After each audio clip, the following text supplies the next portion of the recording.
Hostel ವಿದ್ಯಾರ್ಥಿಗಳಿಗೆ ಊಟ ನೀಡದೆ ಬೆದರಿಕೆ ಆರೋಪ ಕೇಳಿ ಬರ್ತಾ ಇದೆ. ಹಾಸನ ನಗರದ ಬಿಸಿಎಂ ಹಾಸ್ಟೆಲ್ನಲ್ಲಿ ನಡೆದಿರುವಂತಹ ಘಟನೆ ಇದು.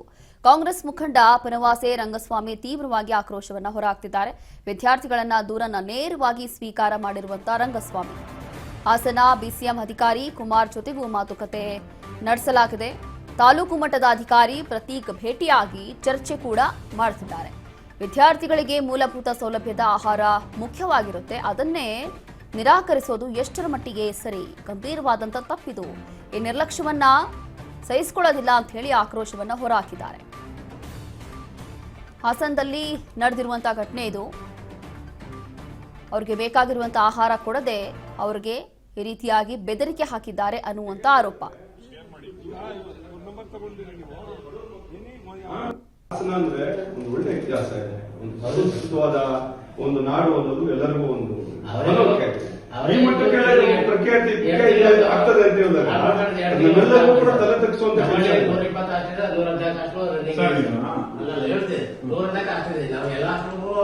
ಪ್ರತಿನಿತ್ಯ ಕೊಡಕ್ಕಾಗ ತಾಲೂಕು ಆಫೀಸ್ ಅಂತ ತಾಲೂಕು ಆಫೀಸರ್ ಮಂತ್ಲಿ 20 ಈಗ ಅಷ್ಟು ನೋಡ್ಬೇಕಾದ್ರೆ ಇನ್ಸ್ಟ್ರಕ್ಷನ್ ಕೊಟ್ಟಿದ್ದಾರೆ.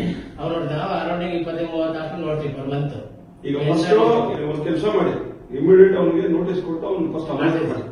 ಯಾವ್ದೇ ಕಾರಣಕ್ಕೂ ಒಂದು ಕ್ಷಣ ಇಟ್ಕೋಬೇಕು. ನಾನೀಗ ಉಸ್ತುವಾರಿ ಸಚಿವರು ಪಾಪ ನಮ್ಮ ಕೃಷ್ಣ ಬೈರೇಗೌಡ ಸಾಹೇಬರು ಇದಕ್ಕೆ ಹೋಗಿದ್ದಾರೆ, ಅವ್ರನ್ನು ಕೇರಳಕ್ಕೆ ಉಸ್ತುವಾರಿ ಹಾಕಿದ್ದಾರೆ. ಚುನಾವಣೆಗೆ ಬಂದ ತಕ್ಷಣ ಅದೇ ಕೆಲಸ ಮಾಡೋದು ನಾವು ಕೂಡ.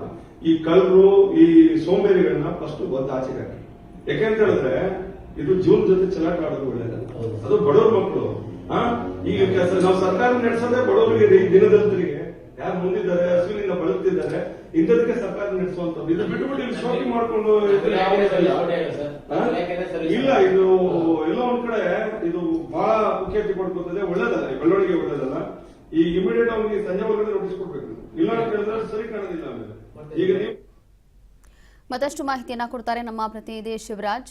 ಇಲ್ಲಿ ನೋಡ್ತಾ ಇದೀವಿ ಏನೆಲ್ಲ ಸಮಸ್ಯೆ ಆಗ್ತಾ ಇದೆ ಅಂತ ಹೇಳಿ. ಹಾಸ್ಟೆಲ್ ವಿದ್ಯಾರ್ಥಿಗಳಿಗೆ ಈ ರೀತಿಯಾಗಿ ಬೆದರಿಕೆ ಹಾಕಿದ್ದಾರೆ ಅನ್ನೋ ಆರೋಪ ಕೇಳಿ ಬರ್ತಾ ಇದೆ. ಏನಿದೆ ಹೆಚ್ಚಿನ ಮಾಹಿತಿ? ಏನಕ್ಕೆ ಈ ರೀತಿ ಎಲ್ಲ ನಡೆದಿದೆ? ಏನಾಯ್ತು ಆಕ್ಚುಲಿ?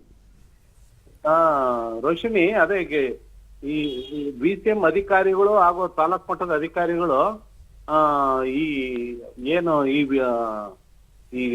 ಆಹಾರ ಕೊಡೋ ವಿಚಾರವಾಗಿ ತ್ವರಿತವಾಗಿ ಕೊಡ್ತಾ ಇಲ್ಲ, ಆಮೇಲೆ ಅವ್ರನ್ನ ನಿಗಾ ವಹಿಸ್ತಿಲ್ಲ ಅನ್ಕೊಂಡು ಸಾಕಷ್ಟು ಹಿನ್ನಡೆ ಮಾಡ್ತಾ ಇದಾರೆ. ಇದ ಕಾರಣ ನಿರ್ಲಕ್ಷ್ಯ ಮಾಡ್ತಾ ಇದ್ದಾರೆ.